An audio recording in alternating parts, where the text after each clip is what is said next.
Hello Stamper, welcome to Frenchie's video. I'm France Martin, independent demonstrator with Stampin' Up at frenchiestamps.com.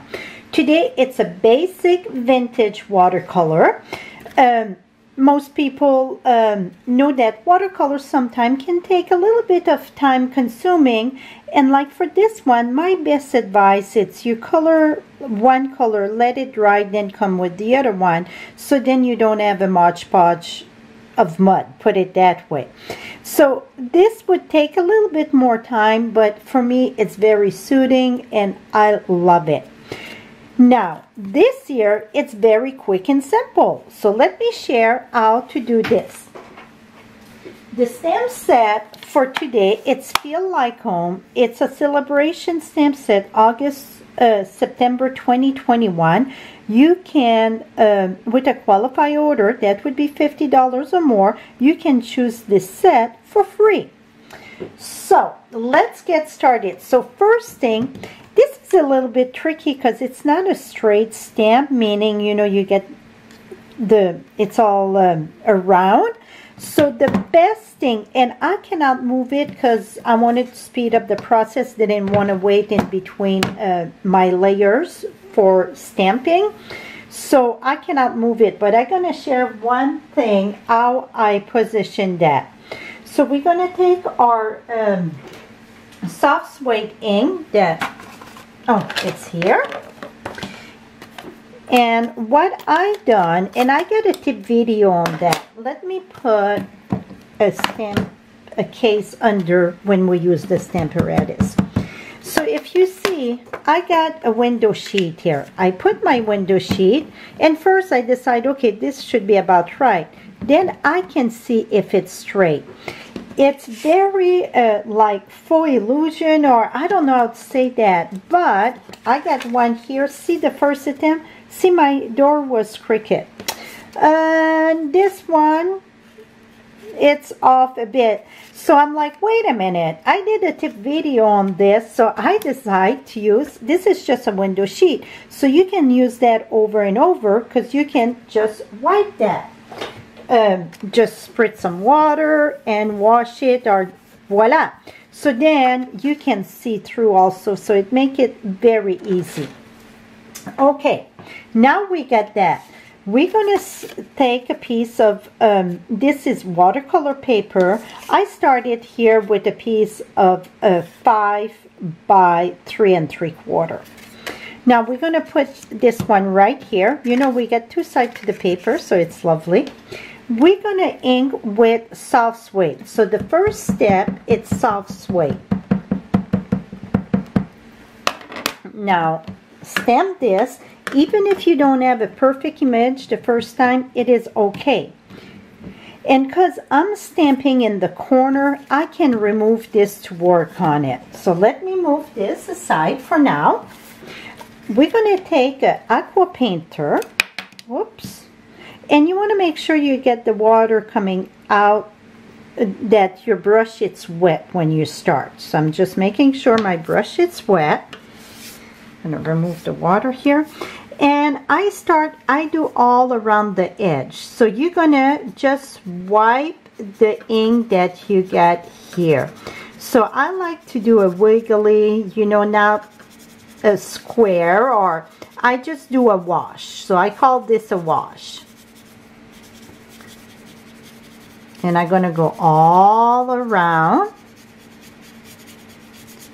And then I'm going to come inside. I won't do the window per se, okay? I just going to,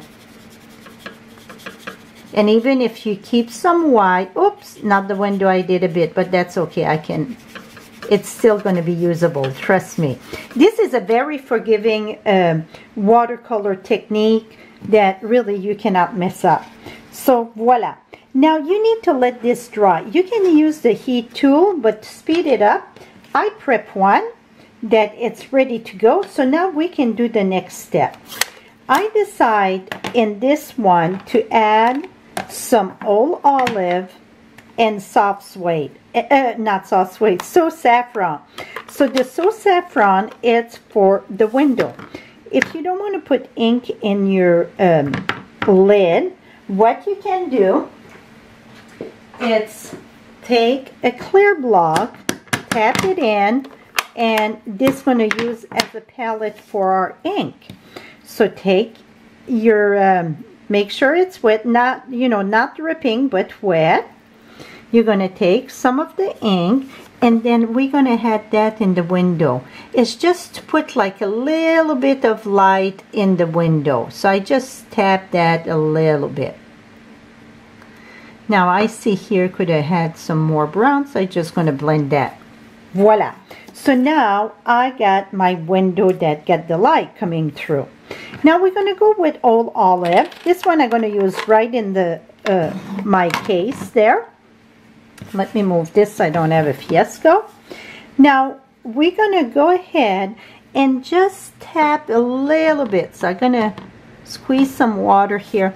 And you're just going to tap a little bit on the leaves flowers. I'm not adding any other color for the flowers.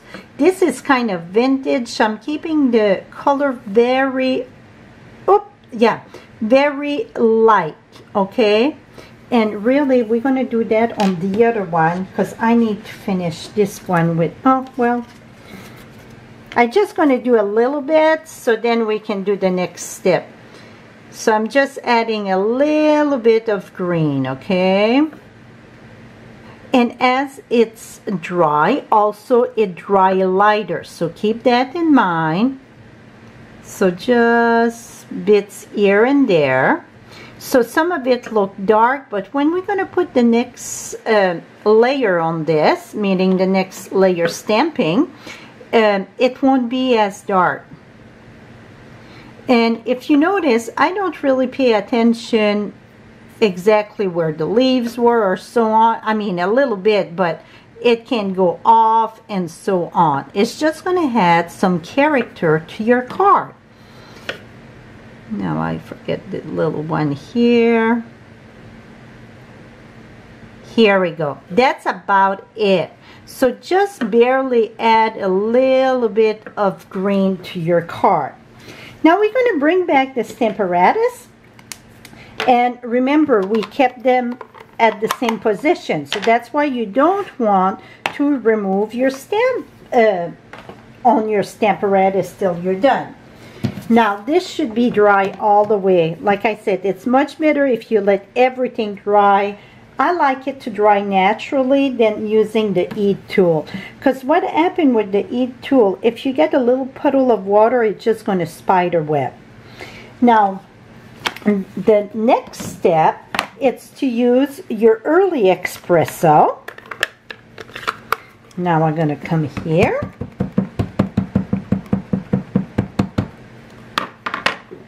And I see that I got quite a bit of ink here that I don't want that.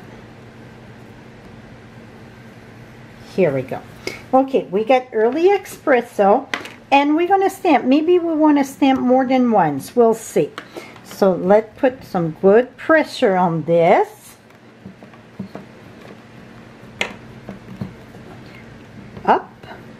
And see, I got a little bit there. I'm not worrying about that really. It's like the shadow of the bike. So I'm going twice. It's going to depend how much pressure you put and how much ink you get. And voila.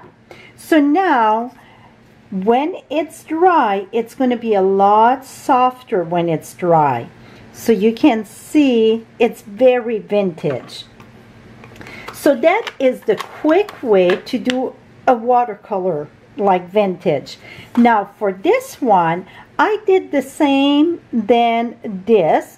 I didn't do the wash, so I stamped with StazOn ink in the black, and then I color, and like I said, I color like my door, let it dry, my bike, let it dry, the floor. So I go by section so that way it don't get all mixed.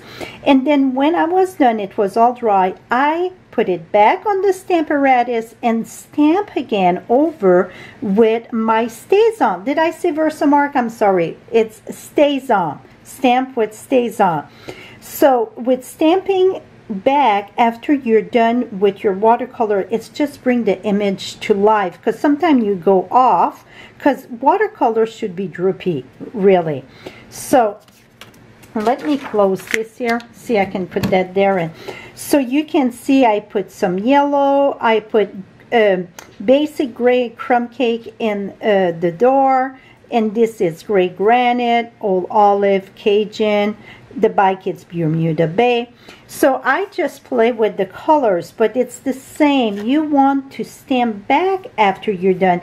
And then before you're going to decide if you want to cut that with a die, like I did with this. This is the color contour, the scallop contour die. You want to make sure that your watercolor paper it's completely dry. If not, it's kind of fray, or so make sure that it's dry before you glue this. Now I'm going to finish this here and not using a die cut. So if you don't have the die cut machine, then you're going to see it's still very doable. It's easy to do a layer card and so on. Right below you're going to have the direct link for all the supplies and the measurement that I use, the colors, and I will have this card also finished, so you can come there and see all the cards finished there. Thank you so much, and don't forget this lovely stamp set, Feel Like Home.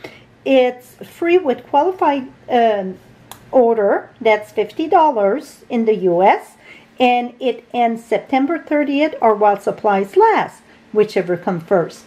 Have a lovely day, my friend. Bye-bye for now.